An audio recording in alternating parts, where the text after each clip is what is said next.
গণতন্ত্রের ওপর যেন কোনো আঘাত না আসে এ বিষয়ে দলকে ঐক্যবদ্ধ হয়ে কাজ করতে হবে বলেছেন জাতীয় সংসদের স্পিকার হাফিজ উদ্দিন আহমেদ। শুক্রবার সকালে সাভারের জাতীয় স্মৃতিসৌধ এবং জিয়া উদ্যানে শ্রদ্ধা নিবেদন করেন তিনি। শ্রদ্ধা জানান ডেপুটি স্পিকার কায়সার কামালও। দায়িত্ব নেওয়ার পর প্রথম আনুষ্ঠানিক কর্মসূচির অংশ হিসেবে নতুন স্পিকার মেজর হাফিজ উদ্দিন আহমদ ও deputy speaker barrister Kaiser Kamal Savar জাতীয় স্মৃতিসৌধে শহীদদের ফুল দিয়ে শ্রদ্ধা জানান। শ্রদ্ধা নিবেদনের পর স্পিকার ও ডেপুটি স্পিকার বীর শহীদদের স্মরণে কিছুক্ষণ নীরবে দাঁড়িয়ে থাকেন। পরে তারা স্মৃতিসৌধের আমার আছে আপনার আছে তো পরিদর্শন বইয়ে স্বাক্ষর করেন।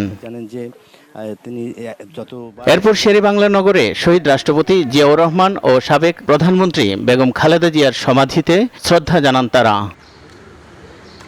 শ্রদ্ধা নিবেদন শেষে স্পিকার হাফিজ উদ্দিন আহমদ বলেন, এই সংসদ মুক্তিযুদ্ধের লক্ষ্য পূরণে কাজ করে মানুষের সব আশা আকাঙ্ক্ষার বাস্তবায়ন করবে। প্রথম অধিবেশন সমাপ্ত হয়েছে। আশা করি আগামী দিনগুলোতে ত্রয়োদশ জাতীয় সংসদ এই দেশের জনগণের সকল আশা আকাঙ্ক্ষা বাস্তবায়ন করতে সক্ষম হবে। সংসদে ওয়াকআউট করা এটা দীর্ঘদিনের প্রচলিত রীতি। তারা আইনানুগভাবেই সেটি করেছেন। এটি তাদের রাজনৈতিক দলের ইচ্ছার বহিঃপ্রকাশ তারা করেছেন। রাষ্ট্রপতি সম্পর্কে তাদের যে মনোভাব সেটি তাদের একান্ত নিজস্ব। আমরা এই ব্যাপারে কোনো কমেন্ট করতে চাই না। তবে আমরা আশা করব আগামী দিনগুলোতে ওয়াকআউট করার সময় তারা আরও সতর্ক থাকবেন, এমন কিছু করবেন না যাতে ফ্যাসিস্টের আবার পুনরুত্থান হওয়ার সুযোগ হয়।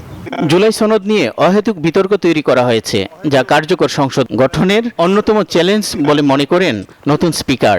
অহেতুক জুলাই সনদ নিয়ে একটা বিতর্ক করা হয়েছে, যেটির কোনো প্রয়োজন ছিল না।